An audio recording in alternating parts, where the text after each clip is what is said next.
ভূমি ও দলিল সংক্রান্ত তথ্যের মধ্যে আজকে আমরা জানব পাওয়ার অফ অ্যাটর্নি দলিল সম্পর্কে, যেটা আমাদের জানাটা খুবই জরুরি। এটি জানতে আপনারা সম্পূর্ণ ভিডিওটি অবশ্যই দেখবেন। পাওয়ার অফ অ্যাটর্নি দলিল কি? কোনো ব্যক্তিকে আইনগতভাবে যে ক্ষমতা প্রদান করা হয় তাকে পাওয়ার অফ অ্যাটর্নি বলে। পাওয়ার অফ অ্যাটর্নি অর্থ এমন দলিল যাহার মাধ্যমে কোনো ব্যক্তি তাহার পক্ষে উক্ত দলিলে বর্ণিত কার্য সম্পাদনের জন্য আইনানুগভাবে অন্য কোনো ব্যক্তির নিকট অর্পণ করেন। কী কারণে পাওয়ার অফ অ্যাটর্নি দলিল সম্পাদন করতে হয়? আপনার কিছু সম্পত্তি রয়েছে বাংলাদেশে, আপনার এই সম্পত্তি বিক্রয় করা প্রয়োজন, কিন্তু আপনি বাংলাদেশে আসতে পারছেন না। এমন ক্ষেত্রে আপনি চাইলে যে কোনো ব্যক্তিকে আপনার সম্পত্তি বিক্রয় বা দেখাশোনার দায়িত্ব নিতে পারেন। শুধুমাত্র জমি জমার ক্ষেত্রে নয়, যে কোনো বিষয়ে আপনার অনুপস্থিতিতে কাজ সম্পাদনের ক্ষমতা প্রদান করতে পারেন। পাওয়ার অফ অ্যাটর্নি দলিল কত প্রকার? পাওয়ার অফ অ্যাটর্নি দলিল বা মোক্তারনামাকে দুই ভাগে ভাগ করা হয়েছে। একটা হচ্ছে খাস মোক্তারনামা, আর একটা হচ্ছে সাধারণ মোক্তারনামা বা আম মোক্তারনামা।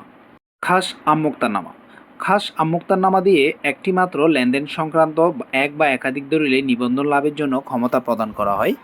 একটি খাস আম মোক্তারনামার বলে একটি দলিল রেজিস্ট্রি করতে পারবে, তবে একটি মাত্র বিষয়ে সমর্পণ করতে গিয়ে যদি একাধিক দলিল রেজিস্ট্রি করার প্রয়োজন হয় তাহলে ওই খাস আম মোক্তারনামার দ্বারাই সম্পন্ন করা যাবে। সাধারণ মোক্তারনামা। আম মোক্তারনামার মাধ্যমে ব্যাপক ক্ষমতা দেওয়া হয় এবং খাস আম মোক্তারনামার মাধ্যমে বিশেষ ক্ষমতা দেওয়া হয়। স্ট্যাম্প আইন অনুযায়ী যে দলিল দিয়ে কোনো ব্যক্তিকে অন্য কোনো ব্যক্তির পক্ষে হাজির হয়ে কাজ করার ক্ষমতা প্রদান করা হয় তাকে আম মোক্তারনামা দলিল বলে। অপ্রত্যাহারযোগ্য পাওয়ার অফ অ্যাটর্নি কী?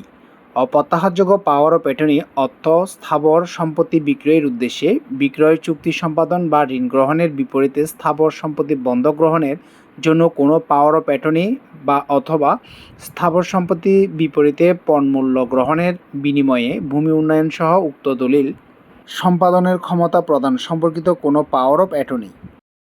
এখন জানব পাওয়ার অফ অ্যাটর্নির জন্য যে সকল বিবরণ অন্তর্ভুক্ত করতে হবে। পাওয়ার দাতার উদ্দেশ্য, পাওয়ার গ্রহীতার দায়িত্ব, ক্ষমতা ও সীমাবদ্ধতা, পাওয়ার অফ অ্যাটর্নির নির্দিষ্ট মেয়াদ, আর্থিক লেনদেন সংক্রান্ত বিষয়ে বিবরণ, স্থাবর বা অস্থাবর সম্পত্তির বিবরণ, প্রদেয় ক্ষমতা সত্ত্বাধীন হলে সেই সত্ত্বের সুস্পষ্ট বিবরণ। সুতরাং পাওয়ার অফ অ্যাটর্নি দলিলের ক্ষেত্রে এই 6টি বিষয় অবশ্যই থাকতে হবে। তো বন্ধুরা, আপনারা জেনেছেন জায়গা জমি সংক্রান্ত এই পাওয়ার অফ অ্যাটর্নি সম্পর্কে।